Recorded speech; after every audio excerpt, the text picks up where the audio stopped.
Bears are the 23rd ranked team in America. Traditionally for Baylor, it begins with the defense, and this year is no different. Santana Dotson leads a front four that relinquishes yards reluctantly. And on offense, last week, fullback Robert Strait and flanker Lee Miles tore through UTEP. Their opponent today, national champion Colorado, and the Buffs boast an equally stingy defense. In their opener against high-powered Wyoming, they sacked the quarterback 9 times. Colorado quarterback Darian Hagan is fully healed from his New Year's Day knee injury. Number 3 is not only dangerous as a quarterback this year, but as a punt returner. 13th ranked Colorado, 23rd ranked Baylor. Next.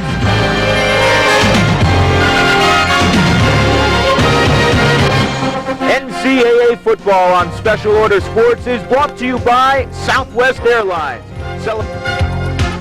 Live from Boulder, Colorado, in the foothills of the Rocky Mountains, it's the 23rd ranked Baylor Bears visiting national champion and 12th ranked Colorado.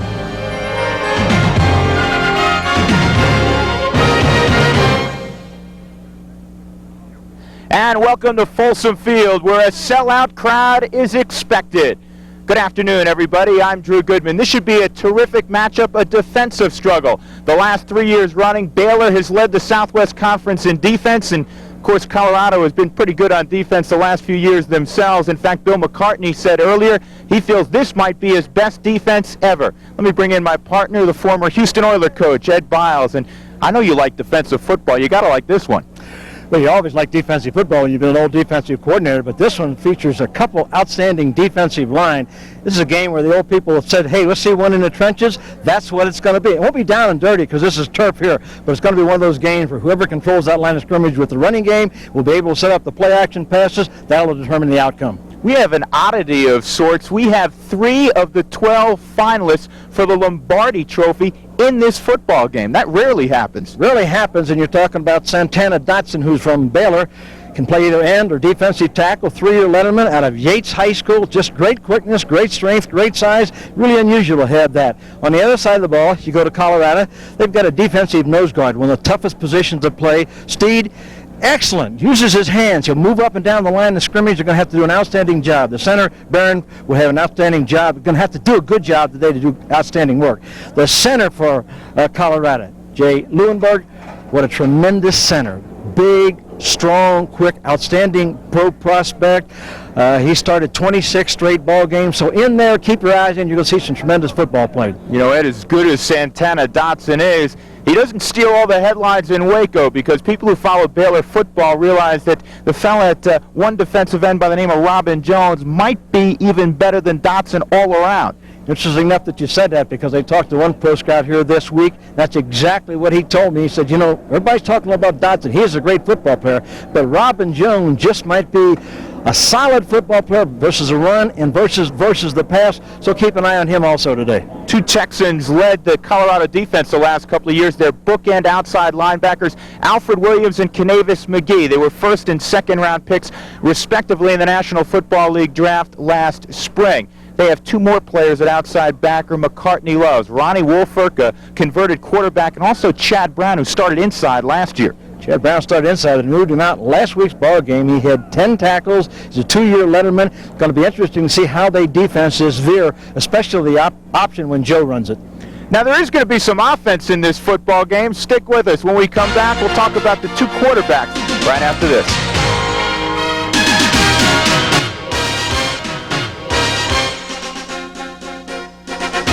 Welcome back to Folsom Field in Boulder. Drew Goodman along with Ed Biles, where we're getting set for Colorado hosting Baylor.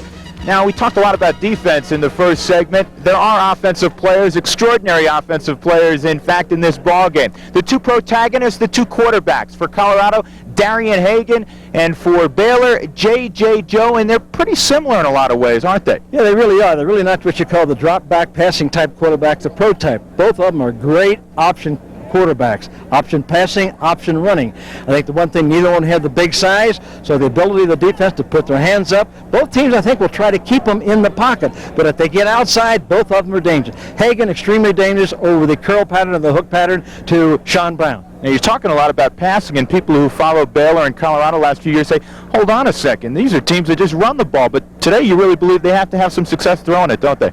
Well, I think with both great defensive lines, it may come down to some play-action type pass or a scramble where one of the quarterback gets open and makes a big play. It's going to be hard to go first down. I think somewhere along the line, they're going to have to have an 18 or 20 or 25-yard passing play. Now, Colorado is still searching for a tailback replacement to Eric Bieniemy. He is now with the San Diego Chargers. Last week, they played 3 guys back there, Ken Call, Chucky Snowden, and Matt Bell. They got to find a good one, don't they? Well, I think they'll continue to play him, especially early season where the conditioning factor, the air up here has a little bit of factor, but I think you're going to continue to see all 3 of them until one steps forward and takes a position. You will basically see one fullback for Baylor. His name, Robert Strait, and he was something else last week against UTEP. Well, he's been something else his whole career. In high school, like over 8,000 yards, 52 touchdowns one year. He's big, he's strong.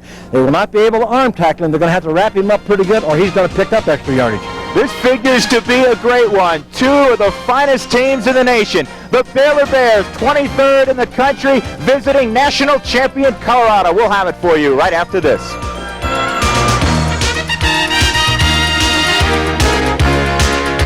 Meeting goes back to 1959. Baylor won that football game. They also won the last meeting, but it is tied at 3 games all. It's very interesting. Ed Biles, Grant Teaff, and Bill McCartney, very, very close friends. Well, both high-class gentlemen, both run good programs, both believe good Christians and believe in God and teach that to their players. I think they both had tremendous amount of respect. The respect goes to the fact that Coach McCartney has a son who's going to school at Baylor. Freshman journalism major, Mark. I think that shows the respect that they have. But you're talking about 2 class coaches. Both of them been at these schools for a great amount of time. Of course, there's the weather condition. Temperature 80, humidity 22%, winds out of the west 9 miles an hour, sky sunny. You couldn't want a better day than this, Drew, for college football. No, you couldn't. As a matter of fact, the other day when we were talking to Grant Teaff, he said, we're looking forward to heading to Boulder. No oxygen and cool weather. They have to practice a little later in the afternoon down in Waco because it is so warm. Well, I drove over from Denver, stayed there last night, drove over this morning. What a beautiful drive. That about 30-mile drive from Denver to here. You're in the foothills of the Rocky Mountains, and it's just gorgeous. Colorado won the toss. They deferred to the second half. Baylor will receive the football. Mitch Berger will kick it off. He's from Canada originally. He's the starting punter. Lee Miles and Reggie Miller back deep. Miles on the left and Miller on the right.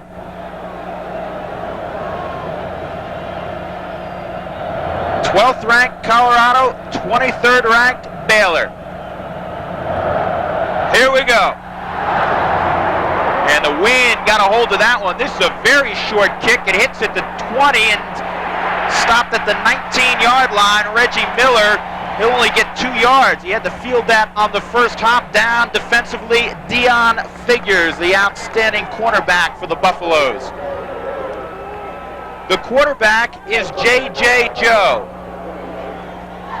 There's Bill McCartney on the left and his good friend and counterpart Grant Teaff. J.J. Joe, middle of the huddle, 3'9" student. Robert Strait, the fullback, how about 8,000 plus yards rushing in high school. He was something else. They give to the tailback. Mims has a little bit of an opening. He'll get it out to about the 25-yard line. Greg Beekert, 19 defensively there for the Buffs, and there's Robert Strait. Mims is very good. He had a good week last week, and Baylor scored 4 touchdowns from beyond 25 yards last week. Up front, Turnpaw is an All-American candidate. He's 6'3", 295. He anchors the line. Barron is very good. Monty Jones is also a preseason All-American. Interesting formation. We see the tight end in the backfield here for Baylor. Now he exits, and here's the option. They go to Mims, and he is buckled under about 2 or 3 yards shy of the first down. Richard Fisher, 88, was there defensively. 3-4 for Colorado. You look at their linebackers. Chad Brown had 2.5 sacks last week. A year ago, he started inside. Beekert will call his name quite a bit today as well.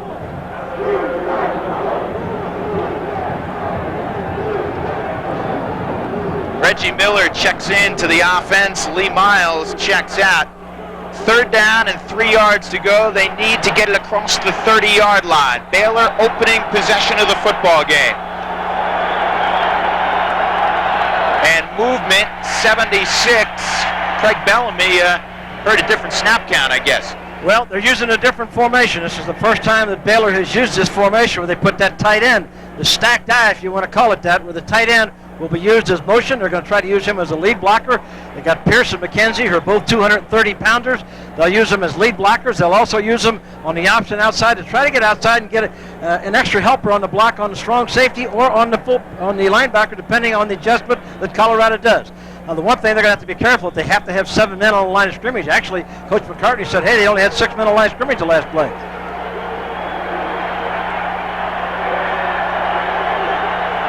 Alonzo Pierce is lined up in the backfield. Now he goes in motion. 3rd down and 8 yards to go. Joe, time, throws complete. Lee Miles at the 42-yard line. The diminutive one, the senior from Mart, Texas. 5'6" and about 150 pounds, soaking wet. Well, just great execution. They use motion, simple zone pattern. You can see Pierce breaking to the outside. Miles breaks it to the inside, looks for the opening in the curl, goes forward, picks up the big 1st down. That's what we talked about the passing game early. We're going to have it to sustain drives. Well, Joe delivered the football there. He's a sophomore from Arlington, Texas, 3'9" in finance in the classroom. They give to the tailback, and Mims will have a couple. David scoots it across before Greg Beekert got a piece of him. The junior from Longmont, Colorado, he goes 6'3" and 220. Trying to run a little isolate type play in there with the lead. The tight end being as a lead blocker, along with using Robert Strait. Now you're talking about a 230-pounder and another 230-pounder that'll be leading those plays in there in different directions. A little different look that Colorado maybe hasn't quite practiced against this week. Well, one thing is for certain. Robert Strait's no longer 230 pounds, Coach. He's about 245, 250. Number 20 in the backfield. And they give to Strait. No, they option the football. Joe keeps it. He's still going across the 40-yard line into Colorado territory at the 36. J.J. Joe. Last year he came off the bench as a redshirt freshman, and he helped knock off Texas Tech. Right now, Drew, Colorado a little bit off balance with that motion of that tight end coming after. That was just a simple veer option play where Joe kept it, went on down the sideline. You can see the tight end leading the play. Just a little bit, slight bit of confusion. Just a great movement by Joe up to the inside. Triple J picks up another big 1st down. Triple J really fooled Chad Brown there. 1st and 10 for the Bears. They're moving it against Colorado. 2 tight ends now. They give to Strait, and Robert moves the pile ahead for a couple. Chad Brown in there defensively. That time they went, Drew, they put 2 tight ends in the ball game. Looks like we're going to try to mix up their formations. They had both Pierce and McKenzie with a double tight end alignment. It'll set up a 2nd down and 7 to go. Colorado has won 11 straight. That is the longest winning streak in Division 1A football. And they have won 15 straight here in Boulder. They haven't lost here in over 2 years. In fact, they've never lost on this new carpet. Joe lobs it, and it is picked off. Greg Thomas on the overthrow picks off J.J. Joe, and Joe had a man open. His tight end releasing. He really was. That was just a quick fake to the play into the inside. He wanted just a loud pass, but he overthrew. He threw the ball off his back foot, and the ball sailed a little bit. Watch him throw the ball off the back foot here and watch it sail. There he is, up in the air. It sails over the head of the receiver, and Thomas inherits the interception, but they all count. Thomas, 6'2", 220-pound senior, captain of the defensive team for Colorado. Big play defensively for Colorado. He was open. And you mentioned awards as Thomas picks it off the carpet. He is one of the semifinalists for the Jim Thorpe Award given to the outstanding defensive back in the country each year. There he is. He really is. He's an excellent player. There is Darian Hagan. Hagan, an All-American Heisman candidate last week, 269 all-purpose yards. And Hagan wants to throw the football on 1st down, and he wants a bunch, and he's going to underthrow considerably. Believe that was Rico Smith downfield. Well, so much for all that running game we talked about. We said they're all going to come in there and be all running inside. And the backs and receivers, Sean Brown, the tight end, has great hands. Les Steckel, an old friend of yours, a former Viking coach, just raved about his hands. And the offensive line, Jay Leuenberg, one of the Lombardi candidates and Outland Trophy candidates. He has to have a good game because it's a young offensive line. They go to the fullback on the quick hitter, and James Hill will have about 5 yards before he's bottled up by Robin Jones, the 6'3", 266-pound senior from Hillcrest High in Dallas. There's that front four. It's a 4-3. Santana Dotson gets a lot of publicity, but folks, Marcus Lowe and Robin Jones are in that same league. Teddy Patton's pretty good at right end as well. The linebackers for Baylor, Curtis Hafford has started at all three positions over his career, and he'll make a lot of tackles today.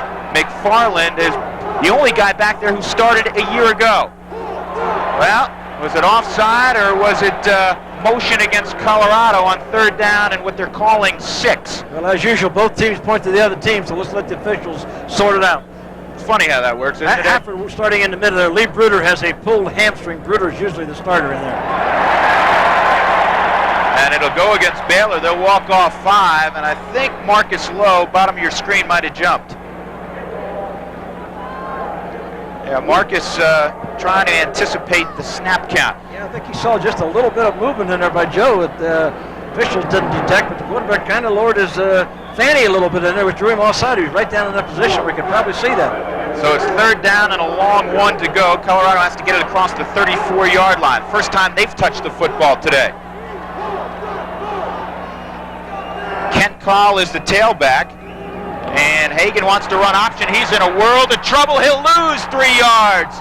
Robin Jones there defensively. He beat the block and gets Hagan in the backfield. Well, just a great play by Robin Jones. He had the power formation in there. See the option coming up. But look at Jones split the blocks and work upfield. He worked his way through 2 blockers, works upfield, and made the tackle. You can't play it any better than that.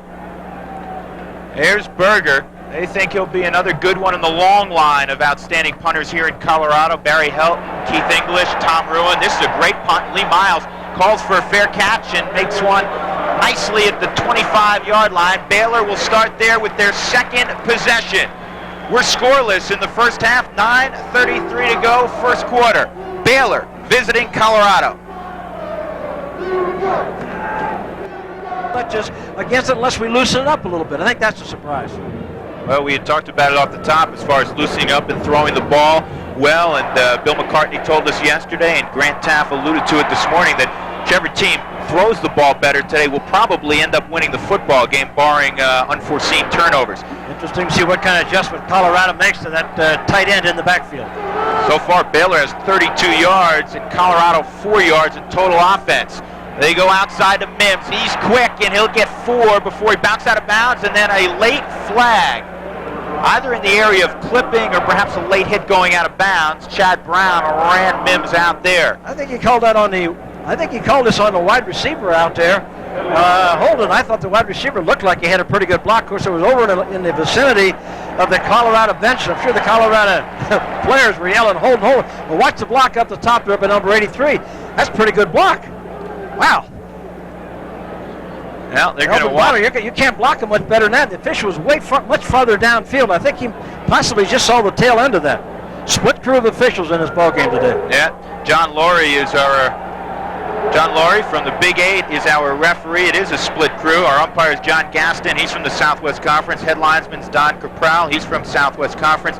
The line judge is Darrell Lewis from the Big 8. Field judge is Garland Old from the Big 8. Side judge Bill Brown from the Southwest Conference. And the back judge is Willie Weisbrook. He is from the Big 8. So it's first down and a bunch. And this will lose a few. Greg Beekert in the backfield. And also 39, Jeff Brunner in there. Well, Beekert did a good job of reading this. Watch Joe as he comes out of there. He turns his back to the defense. Right away, that tells any linebacker it's not going to be a pass. If he's going back to pass the ball, he is going to look downfield. This time, J.J. Joe turned his back. A good linebacker says, hey, that's going to be a running play. Let me correct something. It wasn't Jeff Brunner. It was Joel Steed, the man we talked about off the top, one of those Lombardi finalists at the nose tackle. Joe, with time, to the outside, right through the wickets of Lee Miles, and he might have heard footsteps there, Coach. Well, I think he may have heard footsteps, but the ball was thrown again a little high, and really that type of passes are not Joe's, really what he likes to do. He'd rather throw the ball down in the curl area and downfield. When he has to throw to the sideline, because of his size, he has just a little bit of trouble. And you're playing on a turf now that has a good crown on it. He's throwing kind of downhill. The ball has a tendency to sail. You almost have to throw the ball down. When you're in the middle of that field, the crown will lead off the sideline to let the water drain off of it. I know what you're talking about. I almost fell off balance this morning running downhill. 3rd and 19 for Baylor. They're at the 16-yard line. They have to get it across the 35. Joe, all kinds of time, and now it's whistle dead. Flags fly everywhere. Well, Baylor had a lot of poise this first series, but the second series, they got a holding penalty and now a delay of game. So they started out with lots of poise, now they're struggling. Well, last week for Grant Taft, his first opening day win since 1988 when they knocked off Nevada, Las Vegas. Last week they beat UTEP at home in Waco 27-7. Versus the Big 8, Baylor is 18 and 19, but in the last 5 years they've won 4 of 7. Grant Taft in his 20th year. Only one coach has been at an institution in Division 1A longer than Taft as the head man. I know you know that man, Joe Paterno. They elect to run the football on 3rd and half an acre, and Mims will just get a few. Leonard Renfro and Greg Beekert there defensively, and Baylor will have to punt the football back to Colorado. So they really shot themselves in the foot on that series. They really did. I thought they got a very tough call on that first down play over there. If you get a block and you get in front of a guy and you continue working with him, all of a sudden he turns his back around on you. Good punter. Ken Brentham and the quarterback, Darian Hagan, back deep to punt. Would you have ever done this? Well, I think what Bill is doing, he's giving this kid an opportunity to do something he can do. He's an option player. He runs the ball all the time. Why not? And it's a good-looking punt from Brentham. Hagan backs up to his own 43. He was exciting last week. He's got an opening. Darian Hagan trips at the 30-yard line, or perhaps he might have gone the distance. And again, we find out the answer to the question, why is Hagan back there? He's tremendous. Well, he's great. And, you know, anybody who criticizes that type of move, just think about it. This kid is an option quarterback. What's the difference whether he runs the ball 4 or 5 more times a game? No score with 7:54 left, first quarter.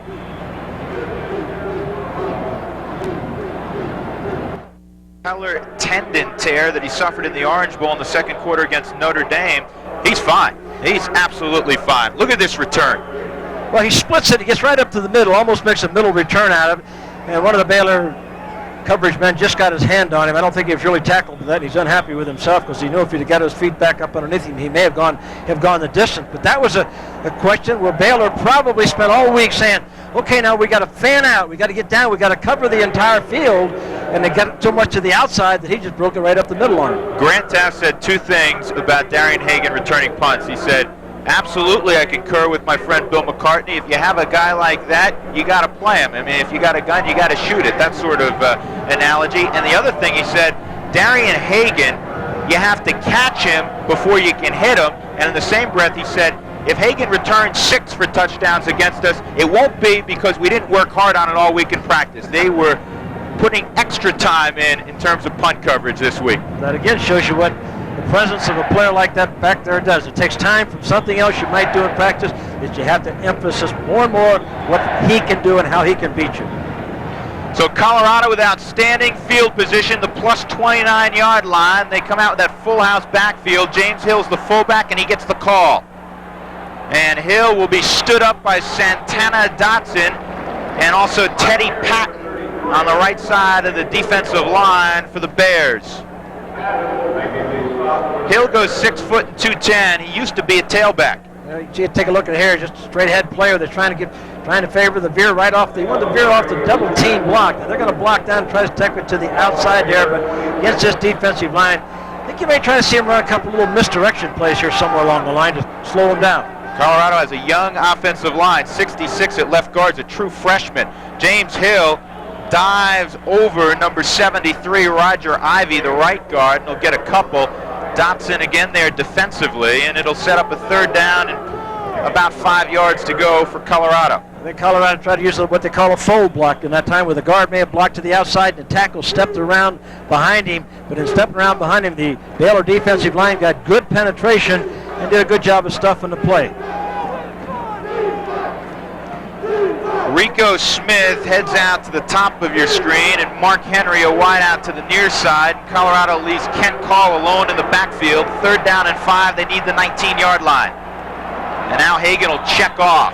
And now we'll get a flag, and the 25-second clock has expired. So instead of 3rd down and 5, Colorado needs to pick up 10 here.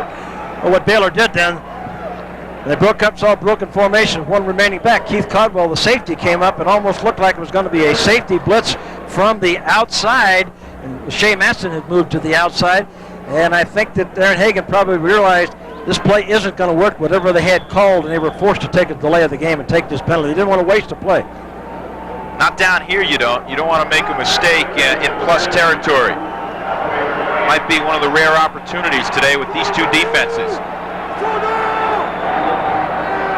Hagan has the corner. Now he releases it. Henry, complete, they say, at the 16-yard line. Keep in mind, in college football, you only have to get one inbound. Well, the play, the fundamental mistake made there, watch him get to the outside. Watch Baylor lose containment. Right now, there's the block on 82, Robin Jones, and he breaks containment. Now they're in trouble. Now there's room for him to throw. And what a great, well, I tell you what, this is going to be close on this call. Instant replay would look this in the Pro League. There's the pass. Very close where his feet came. One of his foot came down in bounds. Mark Henry, senior from Fleming, Colorado, a former walk-on, made the play. Hill keeps his balance to the 10-yard line, knocking officials over as he goes. The umpire took a tumble there, and pretty good gain for Colorado on 1st down. Shea Maston made the tackle.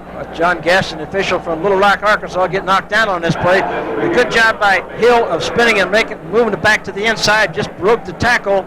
And that's how you're probably going to make yardage today, on broken tackles. I don't think you're going to see many plays inside that make big yardage without broken tackles.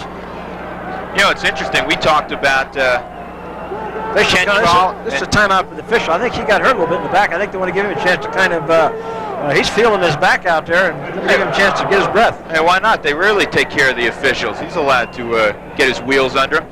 We were talking about the tailbacks for Colorado, and Eric Bieniemy, now a San Diego Charger. They haven't given the football yet to a tailback today. For over 1,000 yards a couple of seasons back. 2nd down and 4 yards to go for Colorado at the Baylor 10. They give to the fullback Hill, and he drives ahead to the 6-yard line. Curtis Hafford met him, and then he got driven back, and you have to do a lot of work. You have to have pretty good forward motion to drive Hafford back. He's 235. Yeah. Take a look at the offensive line. Watch Lewinberg in here. Watch Lewinberg. Watch the center. Look at that block. Comes off of one, gets into the other. Clint Moore and Craig Anderson did an outstanding job also driving Santana Dotson and Patton back off the line of scrimmage. Colorado controlled the line of scrimmage on that play, and this is going to be probably a 1st down. Hey, Ed, they say quite a bit in rodeo country, don't let your sons grow up to be cowboys, right? Something along those lines. Right. Why would you let your son grow up to be a nose tackle or a center? Well, if you're big and strong and sometimes slow when you start out, that's the position they put you in. And sometimes those big, strong, slow ones, that's the greatest position to play in professional football. Their career lasts longer than anybody. They hit you from all different angles. No nose tackles for me. This kid is incredible, this Lewinberg. You know, you talk about a kid who's a diabetic, he takes 2 insulin shots every day. And he does a lot of speaking along those lines with young students. It's 1st and goal at the 6. They give to Hill, and Hill will bounce to about the 4-yard line, and then a host of Baylor Bears ate him up there, led by Hafford, the 235-pound senior from Jasper, Texas.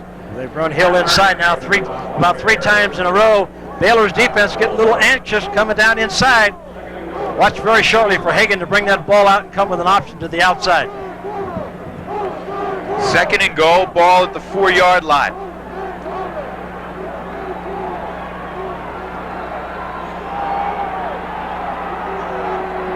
And Jay Lewinberg left early, ball comes loose. Baylor has the football.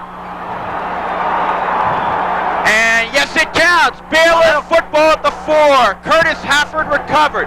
And that'll count because the center was the one who left the ball, and apparently he thought it was going to be on the first count. There's going to be a little discussion with officials, but this should count because it was a center who moved and went downfield. Apparently it was play was maybe going to be on the first count, and probably one of the Baylor linebackers was calling a defensive adjustment that was close to Colorado's starting count, and he left and moved. So Baylor turns away Colorado. We thought turnovers might make be a big point in this football game. They usually are, and that was a huge turnover. Colorado looking at 2nd and goal at the 4, and it was really strange. Jay Lewinberg scored a touchdown. The only problem is he was the only guy who left. And he didn't have the football. You got to have the pigskin with you when you cross that goal line. That's the first thing they told me when I got this job. 4:33 left first quarter. Drew Goodman along with Ed Biles. Baylor with it, 1st and 10 from their own 2. Brunner in the football game for Steed at a nose tackle, and Straight will lunge straight ahead. Greg Beaker tries to steal the football, but the officials will have none of that. Pickup of 2. Brunner there defensively along with Beaker. That's what Robert Straight did last week, his first 100-yard rushing game. You want to hear gaudy stats? In high school, he rushed for 8,404 yards and 127 touchdowns. That's a pretty good 10-year period for a high school football team. He did that 3 years. 2nd down and 8. Baylor toss sweep to Mims, and he'll get the 5-yard line, and that's it. Beaker and 99 Leonard Renfro, the sophomore from St. Mary's High in Detroit, had that one figured out. That's one of the great things about Texas high school football, Drew. And one of the interesting things about Baylor's football team, here's a replay of that, trying to run a toss sweep to the outside. Nothing there. Baylor reacted very well to it and made the play. Texas high school football, this football team is only 2 players from out of state on the team. Their entire roster is Texas people. One from Florida, and his parents are originally from Houston, Texas. And one from Louisiana. Everybody else on the traveling squad, a native of the Lone Star State. 3rd down and 7. Joe, he has it complete to the 15-yard line. Good reception by Reggie Miller. Greg Thomas was there, the free safety, but that was rifled in there with authority. Well, that was the same pass that they completed early in the ball game, where the wide receiver went to the outside receiver came down and curled to the inside. Easy pattern for him to throw, puts it down there, enough for the 1st down. Here he comes down, now watch him turn and work to the inside, looks for the opening in the zone. You can see the man working to the outside, completed for the 1st down. And if nothing else, if this drive doesn't go anywhere, at least it gives Baylor room to pump the football to Colorado instead of being in the back of their end zone. Mims will tumble over the top, and again, 19, Greg Beaker figures in defensively for the Buffaloes. So the other thing that also does, allows that defense a chance to get a rest. If either one of these teams' defense has to spend a lot of time on the field this afternoon, as you get into the fourth quarter, could be a factor in the ball game. 2:25, 2:24, clock moving, first quarter, no score. Baylor and Colorado from Folsom Field on a beautiful, splendorous day in Colorado. There's a little draw. Mims makes a couple of people miss and gets it out to the 20-yard line. Joel Steed made the tackle, and again Beaker trying to come away with the football and get that turnover back. The 2nd player going there now, you can see over here right now. Mike Barry, offensive line coach for Colorado. That's exactly right. He's telling them what adjustments they're making. You see the 4-man line, you got a draw there where he sees where the 2 tackles are lined up slightly on the outside shoulders. He's telling them what blocking adjustments they want to make next time they're on the offensive side of the ball. 3rd down, Baylor needs the 25.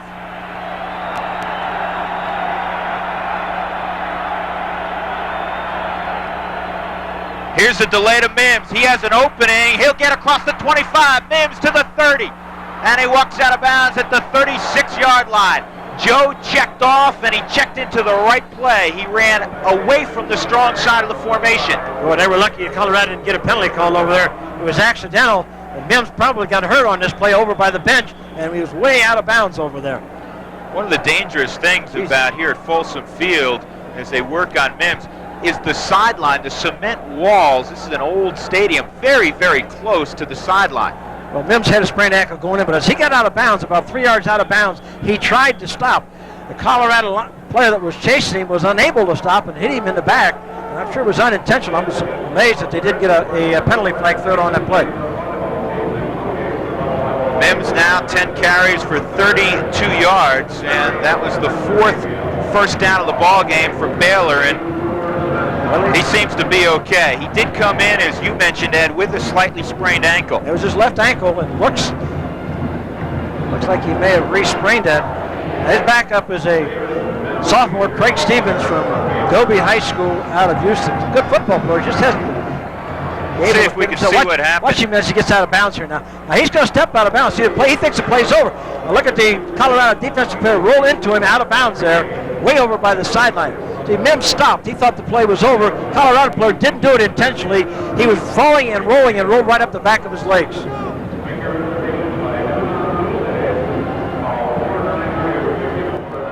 Baylor 1st and 10 from their own 36. Joe with the football under pressure.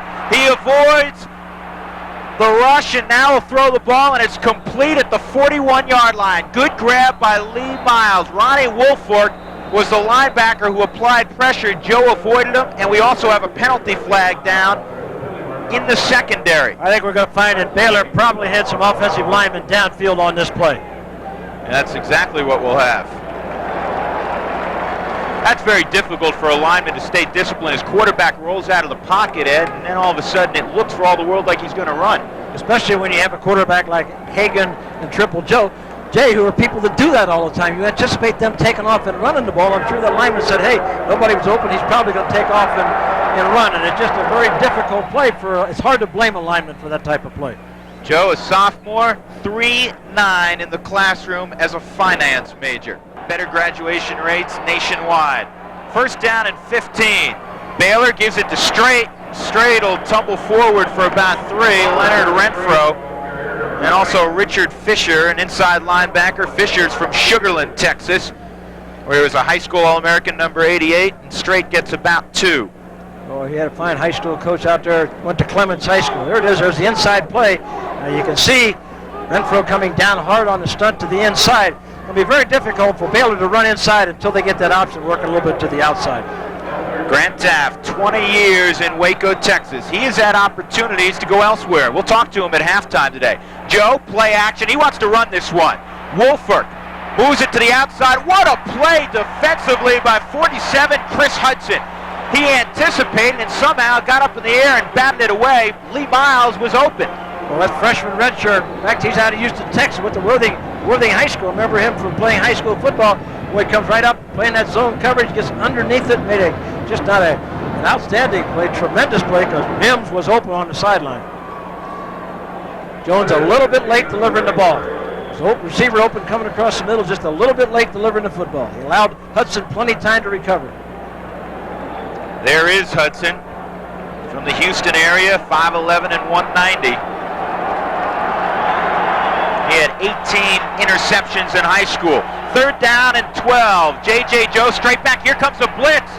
And they tried to set up a screen, I think, to Robert Straight. But Hudson, the man we just mentioned, really messed that up along with Eric Hamilton. They had those 6 defensive backs, and they took Hudson and rushed him. They're trying to get Straight out of the backfield on a little bit of delay pattern. Didn't work. They'll be forced to punt the ball with 28 seconds to go here in the 1st quarter. There it is. You can see him go back. Right now, Straight is blocking. Now he tries to get off his block. You can see where Joe got hit there by Hudson at the end of the play. Straight was open, but he didn't have a chance to get the ball to him.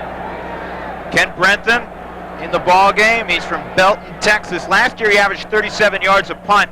Last week 43, much better. This one a line drive returnable. Here's Hagan. They have to do a better job covering him, and they do. He's knocked down at the 30-yard line. Number 43, Sean Cravens there defensively. Well, Special Order Sports presents live college football this season. Call your cable systems in Texas. Colorado 1st and 10, and Santana Dotson moved, but was he drawn off? Well, the referee blew the whistle dead, so the play isn't going to count. So evidently, one or the other moved. Let the officials sort it out. It'll be offside against Baylor, so it'll set up a 1st down and 5 yards to go. 18 seconds left in the 1st quarter, and Coach Biles, we figured it would be a defensive struggle, and it really has. The best scoring opportunity for Baylor J.J. Joe was a little long on a dump pass over the middle of the tight end. Greg Thomas picked it off. That's one turnover, and then Colorado on 1st and goal turns it right back over at the 2-yard line. 2 turnovers in the first quarter of the ball game, one by each team. Stop scoring drives by both teams. I got a little bit surprised that we haven't seen some more of the outside option play. Both teams extremely strong inside. I really kind of anticipate Hagan. He had a little success running Hill inside. I really anticipate him running an option to the outside here pretty soon. One of the interesting things that Grant Taft told us this week is that a year ago when they played Nebraska, and it was really a 7-0 game until about a minute left, and Nebraska scored again to make it 13-0. Pick up on that point in a moment. This is Brown, the tight end over the middle, and he hustles to the 48-yard line. First down, Colorado.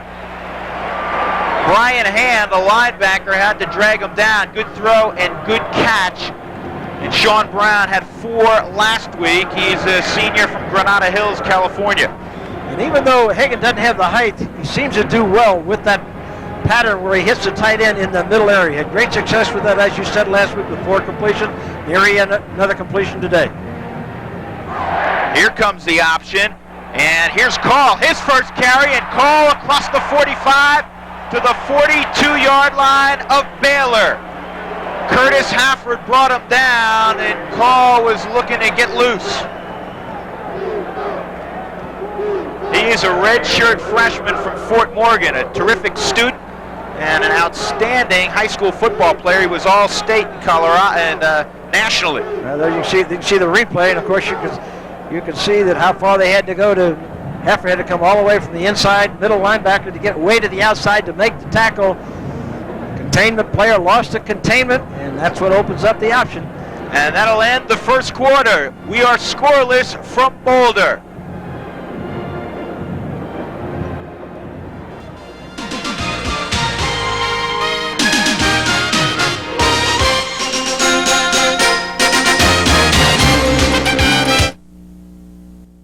Boulder, and as we figured, no score, but Colorado's moving it right now. They have a 2nd and 1 at the Baylor 43. Along with Ed Biles, I'm Drew Goodman.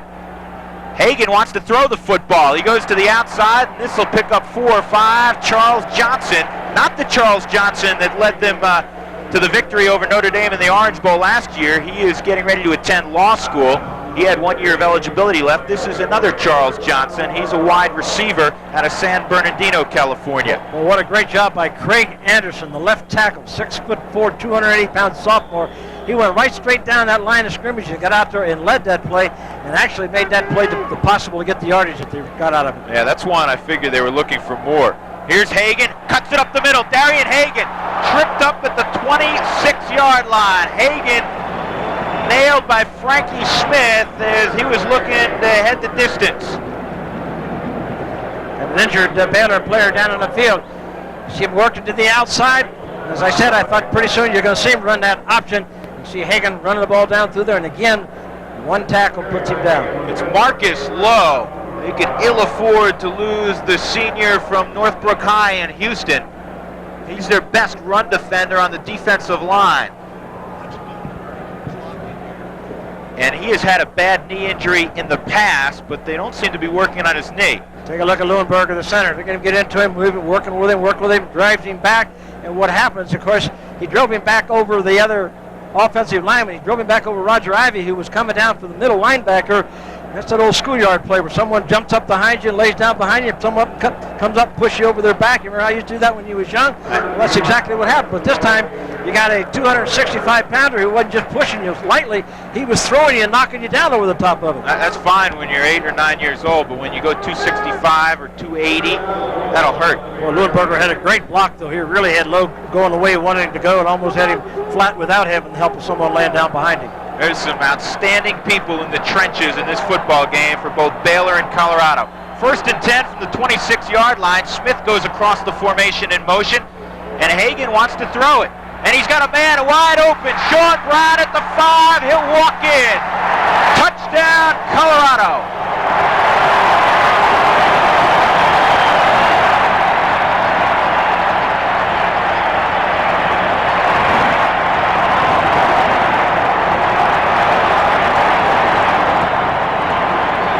What a great play. Counter-action type play. Brown lined up on the left side. He came all the way across the right side of the field. Hagan rolled out to his right. And, of course, Sean Brown coming from the left to the right, caught it, just took it into the end zone. Great design on the play. Extra point attempt by Harper is right through the middle of the new NFL goalpost. So Colorado strikes first. 14:27 left, second quarter. The Golden Buffaloes 7, the Baylor Bears nothing.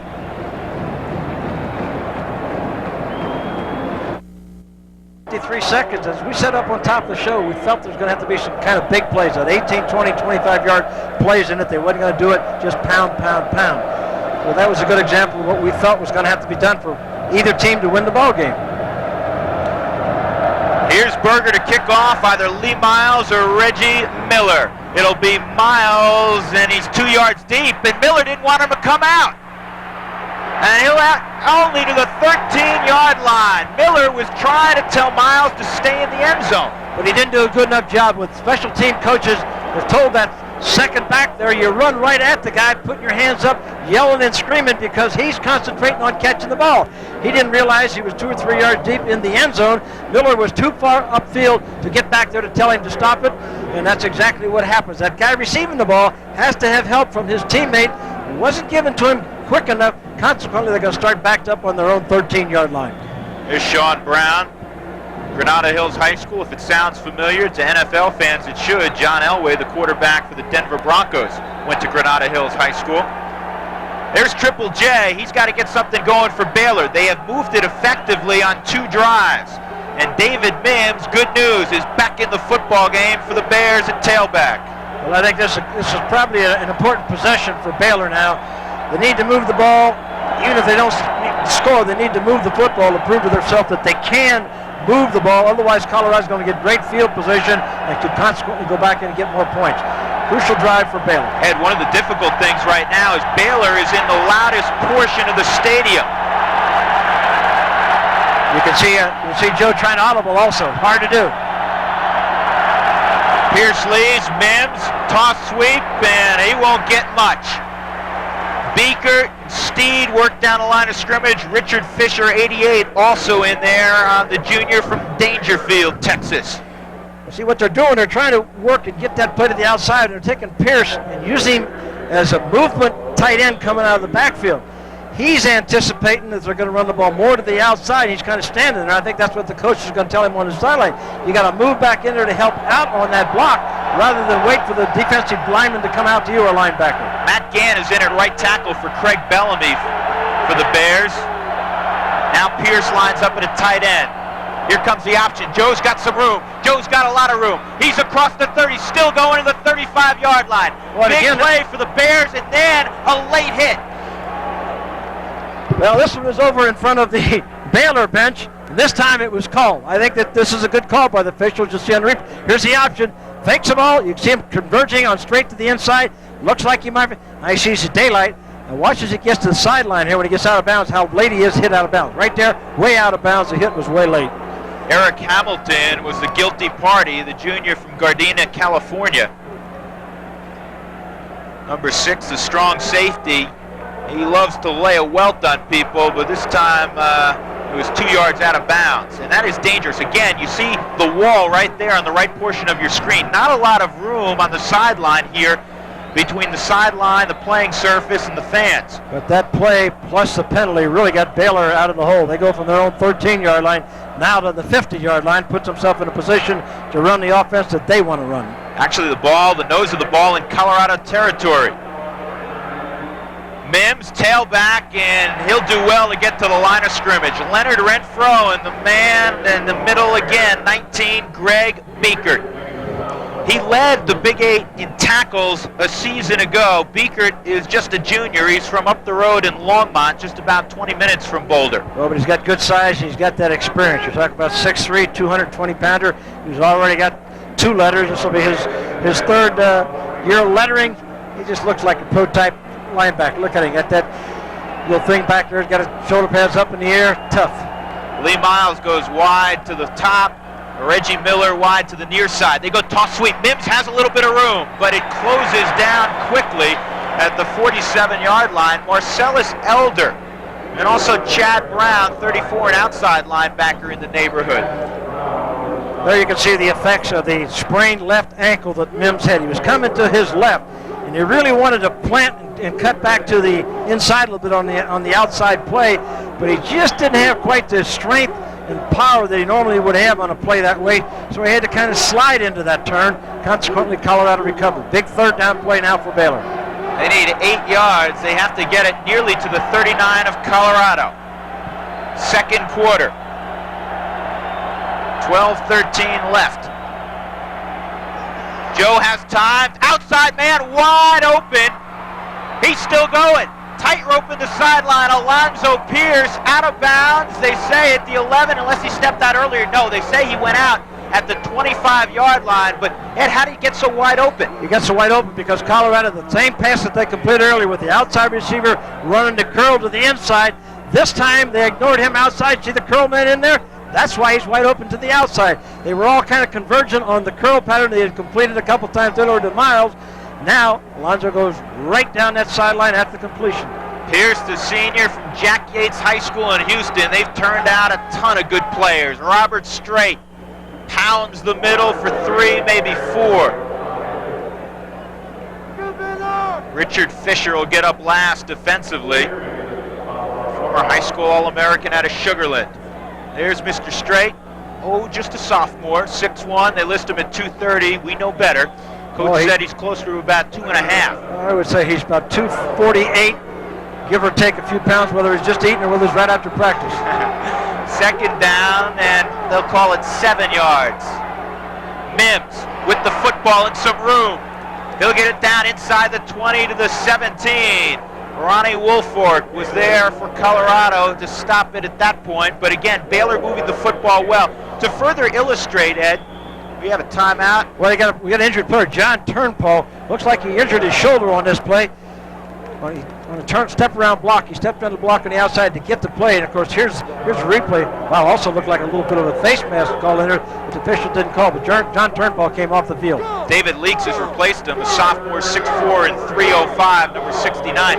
To further illustrate how effective the Baylor ground game has been recently, Baylor has won 7 of their last 8.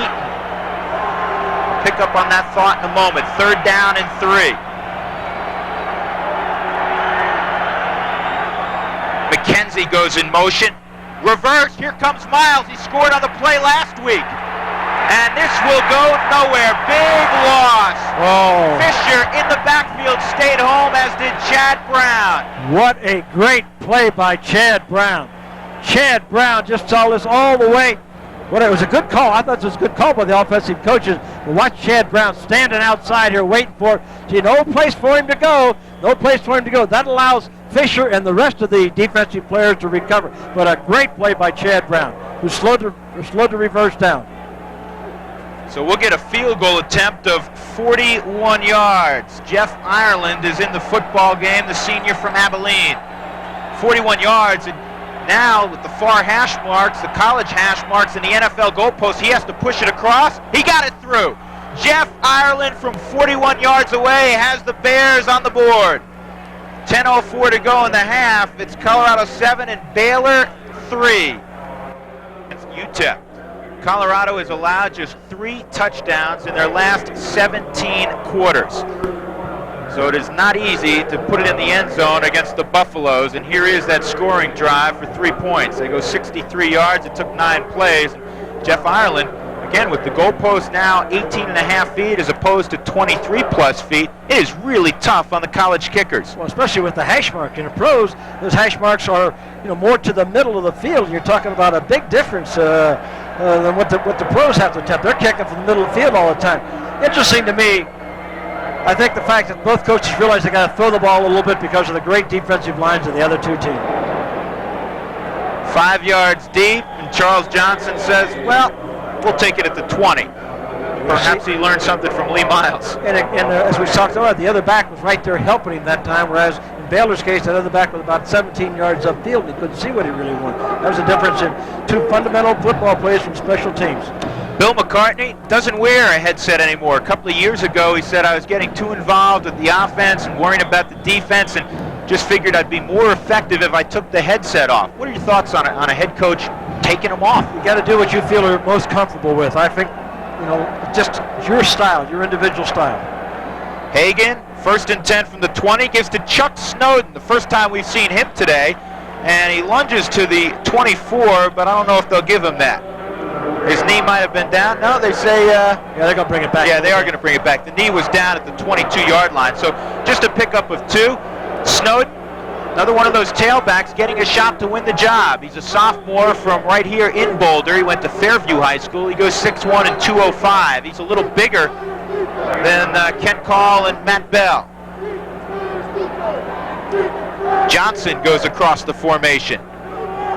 Hagan, time, has Hill. Good catch with one hand, and James Hill will bust it for a first down to the 32-yard line before Leshay Maston and Michael McFarland combined to bring him down. Well, what a big-time play by James Hill that was with that catch.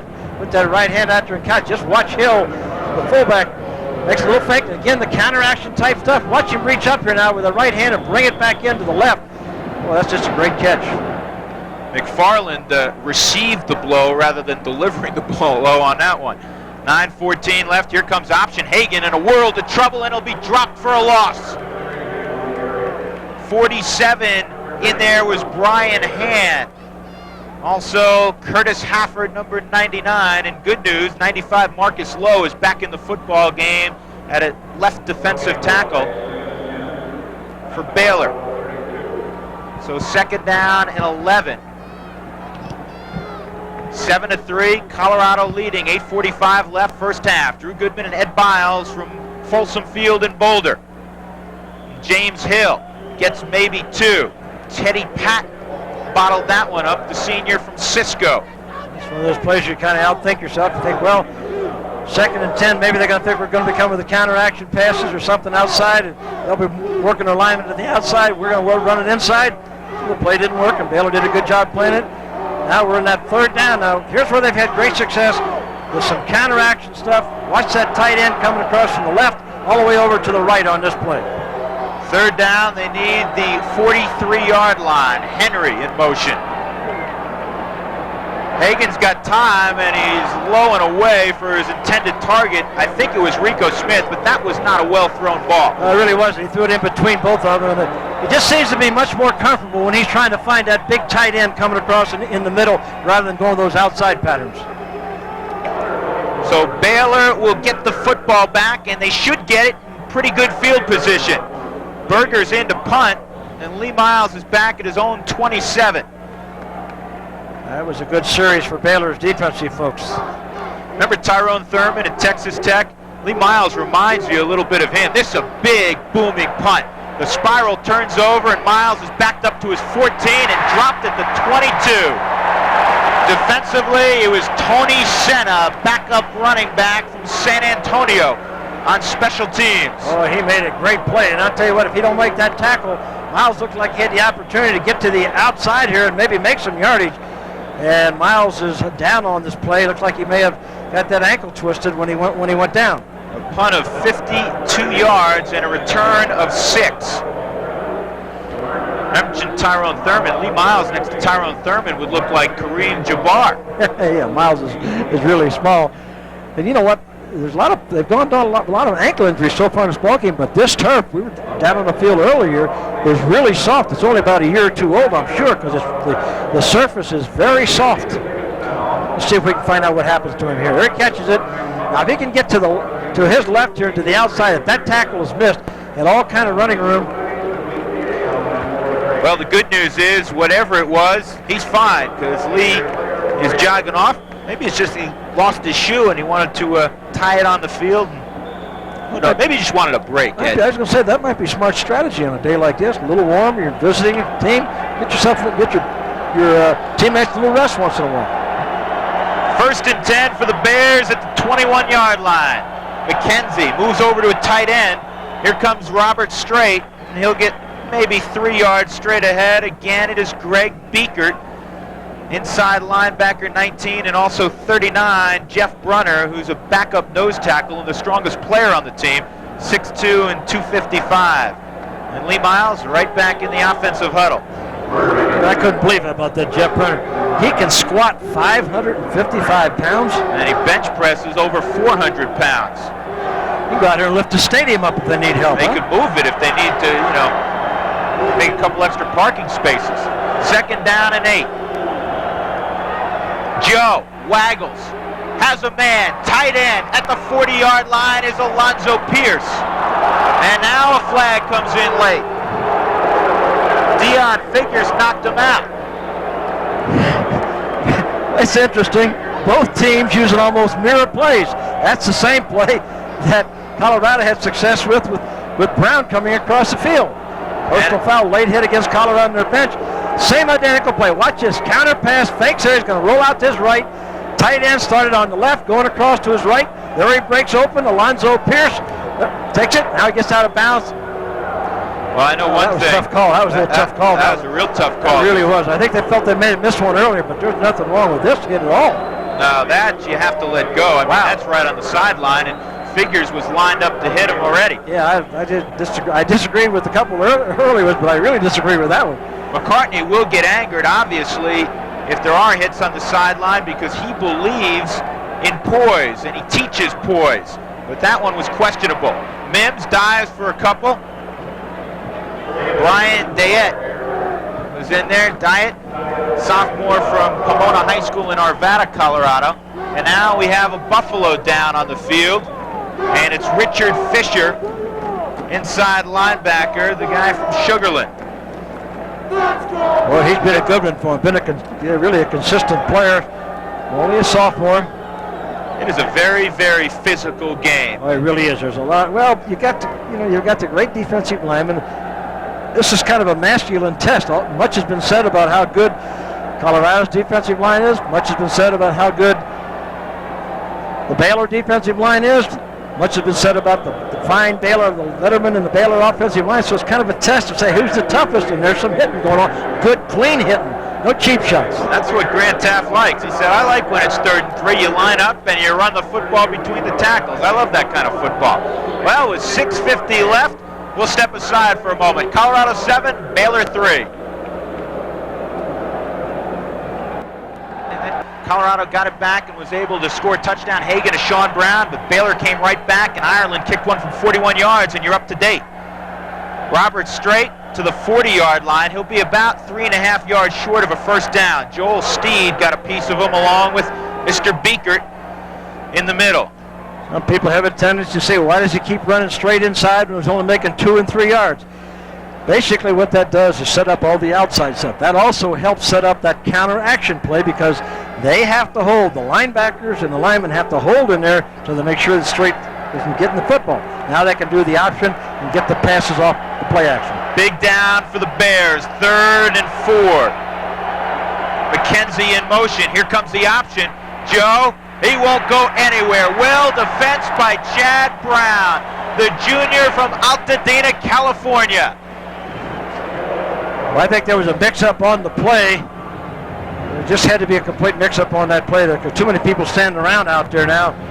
It's like Mims wasn't sure whether he's going to get the ball to him or whether Joe was going to option it. Baylor didn't look sharp with that play, especially on the 3rd down play. Kent Brentham will be in the ball game, and he'll try to coffin corner this one. 2 punts today, 49.5 yards. So Brentham enjoying the high altitude. And this one goes off the side of his foot. It is not a good effort. And it'll be out of bounds, in the mid-20s.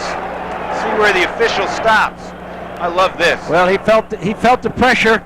Instead of keeping that toe like that, he raised it up. I love when the official kind of arbitrarily walks up the sideline, and all of a sudden when the moment hits him, he just stops. Well, he's supposed to be looking at the referee. The referee is in the position to make that move. Well, Special Order Sports Business. We're in Boulder, Colorado. The national champions lead 7-3, and Darian Hagan squirts and dives for about 4. Drew Goodman along with Ed Biles, 5-10, left first half. The way he's supposed to be lining those punts up, as you were talking about there, Drew, that referee who stands right by the punter, he's the one that should see the angle. He should bring him to that point, and then the spot should be marked with it. They have a system for doing it, so they ought to be pretty good at it. Well, those are outstanding games on that pay-per-view coming up here down the line in October. I think Houston will bounce back from the shellacking Thursday night against Miami. And all sorts of movement. Right tackle, Craig Anderson, or excuse me, Jim Hansen jumped. And also Lowe and Dotson appeared to move. Well, see which way they call it. It's going to go against Colorado, a false start. And Bill McCartney not very pleased. What a job McCartney's done here. His first season, they won one football game. That's one of the good things about not having a headset on. You can go talk to the officials and yell and scream at them. See, if he had the headset on, now he had to be worried about something else. Working those officials on the sidelines. Good coach. Has done a great job here. So it'll be second down and 11 for Colorado. And Hagan wants to throw it. And he wants a bunch, and he's got a man out there. Rico Smith picked off downfield. What a play.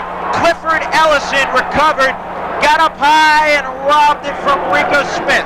Well, I'll tell you, Clifford, the defensive secondary coach, Scott Smith, has to be the happiest guy in the world. This is exactly the way he's been drilled. Now watch when this ball is thrown, how he times it up, and watch how he goes up and leaps and intercepts it at its highest point. See him going up right there to get it at its highest point, exactly the way the secondary coach has been telling him. He's been throwing passes to him since preseason, roll-out pass, trying to go for the bundle. Hagan throws a deep one. Wow, almost a late hit there. And watch him go up now and take this at its highest point. What a great interception. You know, that ball was not well thrown because Smith had about 3 steps on the secondary and the ball hung up there forever. But Baylor will take it at their own 35, and Joe goes straight back. He's got a man, and he overthrows number 83, Melvin Bonner. Well, the other person helped that interception was Leonard Renfro. He was right up in the face of Hagan and forced him to maybe throw the ball a little bit higher than what he wanted to. You know, 5 of the last 6 ball games, 6 of the last 7 now, dating back to mid-last season, Baylor has rushed for 200-plus yards. When they just put the veer option back in, the first 5 ball games, they only had 1 game where they were over 200 yards rushing. So they're starting to figure it out. Here comes Joe, option, Mims, all kinds of room. He'll get it out of bounds at the 50-yard line. Now the 47 of Colorado, but they'll move the chains. Again, that's the value of running straight inside, keeping them honest. When he comes with the option, he gets on downfield. Made a great pitch to Mims. Mims would like Pierce to get ahead on that block a little bit, and I'd have taken it all the way. Quick quarterback comparison. Hagan is 5 of 8 for 68 yards, a touchdown and an interception. Triple J is 4 of 9, 67 yards. 1st and 10 from the Colorado 47. Joe, down the middle. Tight end's got it, wrapped up the 29-yard line. Steve Stutzman, the senior from Dangerfield. Eric Hamilton laid the rope on him there, and it's Hamilton who is slow to get up. He's a little bit off kilter right now, and he's helped off the field. They're finding those tight ends dragging across the middle. All of it, both teams with the counter action pass, which makes it very difficult. When you worry about playing the option, your linebackers can't get the drops in zone coverage. You got to hang in there to see whether it's going to be a running play. Then they've got to recover and get back. And those tight ends coming across, they're difficult to find them coming. And that wasn't the tight end's touchdown, but he's playing the same position as a tight end. 1st and 10 for the Bears at the Buffalo 29. McKenzie in motion, straight, is grabbed and brought down in a hurry by 93 Joel Steed. He beat Scott Barron on that play. And again, just that inside play to say, hey, we still got straight. He'll run the ball inside if you start thinking about being outside.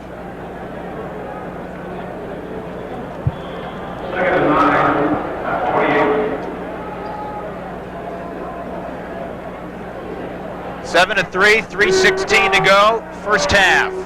2 receivers come to the near side. Miller goes wide.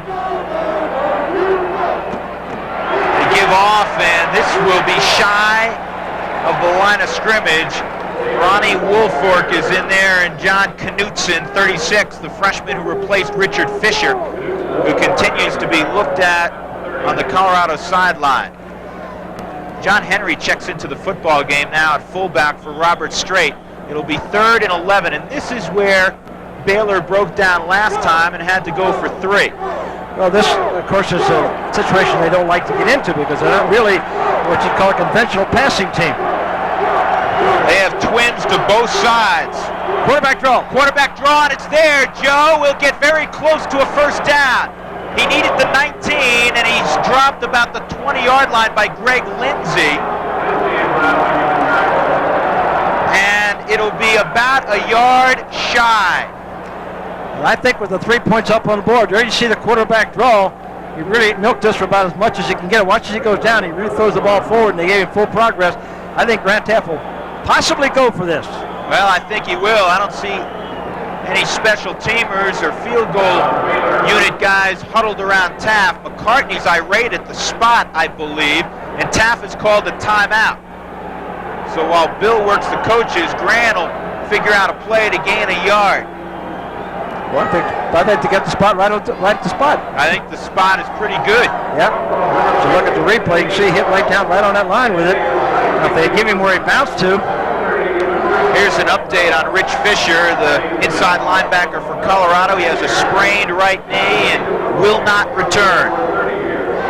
2 minutes even left in the first half from Folsom Field in Boulder. Drew Goodman and Ed Biles. This is the most important play of the ball game so far. They're going for it here on 4th down with 2 minutes with the opportunity, if they make it, to continue and maybe put some points on the board right before the half and keep the ball away from Colorado.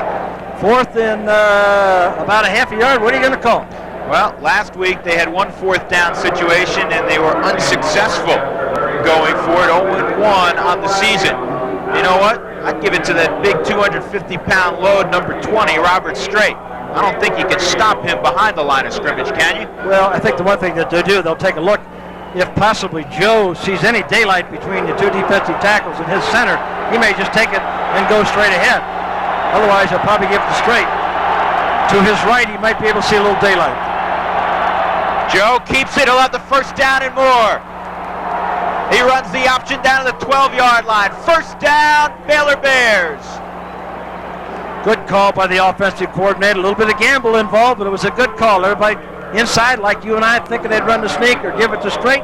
Comes the option, gets to the corner, gives them the first down on the 12-yard line. There again, you can see Triple J doing it.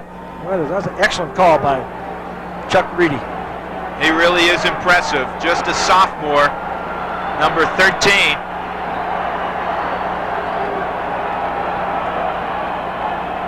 They go to Mims, and Mims is crushed at the line of scrimmage by Greg Beekert and Marcellus Elder. They call Elder earthquake, and on the Richter scale, that was about a 4-6. Whew. Watch this hit in there. You give the ball to tailback Mims right there, and watch him get hit. He stops right there, and boom, all of a sudden you got Beekert, you got Elder, and people underneath. And one thing that Baylor has to be aware of is the clock. It's approaching 1 minute left in the half. They have 2 timeouts left. Second down and 10. McKenzie lines up now to tight end. Strait will fall ahead to the 20-yard line. Brian Dyatt and John Knutson got him there. So now it'll be a 3rd down. They need the 2-yard line. And the clock's still moving inside 44, 43 seconds. 7-3, Colorado leads. In a defensive struggle here, it's what we figured. Lee Miles is checked into the ball game, and he'll split out to the near side. Melvin Bonner goes to the top. 3rd down and about 9. That'll be an option or rollout of some type. Here's the option. Joe spins, and he'll get to the 8-yard line, and that is all. Ronnie Woolfolk closed down in a hurry from his outside linebacker position. There is Woolfolk, and now Baylor will let the clock run down to 8 seconds, call the timeout, and bring the field goal unit on in all probability. Yeah, I would think they'll take the field goal here with it being 4th down and 6 to go, and get points right before the halftime and put them within 1 point of the ball game. There's the situation. The new Dow Ward Center, that's where that new scoreboard sits atop at Folsom Field. $12 million new facility, and Baylor has a new facility in their end zone as we look again at the play. There's the play, tried to run the option. Just slowed down enough that the missed tackle didn't hurt him. Great recovery in there by Woolfolk to make the tackle. keep him from picking up big yardage. So Baylor with a new facility, also Colorado with this new facility. It'll house the weight room, the coaches' offices. It has a cafeteria in there where the players eat their training table, and locker room's a gorgeous, gorgeous facility. So Baylor and Colorado continue to upgrade two of the most successful programs in the country. Well, if you had a son or daughter, you certainly wouldn't be ashamed to have them go to either one of these two fine universities. Both of them good schools, good academic places, good environments, and just ideal college campuses, both of them. Jeff Ireland had the other hash mark from 41 yards. Now he is on the far hash mark. This one will be from 26 yards away. High snap. Ireland has it blocked. Colorado recovers at the 10. The snap was high, and Jeff had to wait to kick the football, and then he just kicked it low, and Knutson blocked it.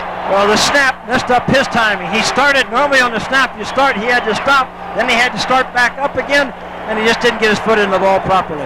Matt Gant is the snapper. Brentham had to go up high to pull it down. Watch again. Watch the snap. You see how high it is. See him stop, take that little stutter step in there. That's the key to the fact that he didn't get it up. Watch this angle. Now watch him stutter step here. Watch him stop. Go up. See the stutter step? Now his timing's messed up, and he comes in low, and you can see they didn't block it as much as he kicked the ball low. Not only that, it was such a high snap, Brentham couldn't even spin it. He kicked the laces. And with 3 seconds left, I would think Hagan will just fall on the football here. He gives off to Snowden, and Snowden will get to about the 12-yard line, and the first half is in the books from Folsom Field in Boulder.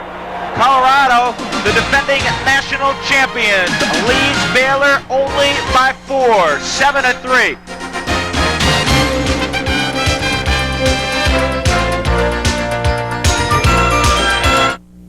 Last year 6-4-1. This year offensively, some might say back to the future with the eye veer, but how much of that is because of your quarterback J.J. Joe, who just really had a great year running out of that? Well, Joe fits this concept very well. He is a youngster that is, I refer to him as a point guard at quarterback. He makes good decisions. He handles the ball extremely well. He's not blessed with great speed, nor does he have a pro-style quarterback arm, but he does a very good job, and I think he'll really fit well into this philosophy.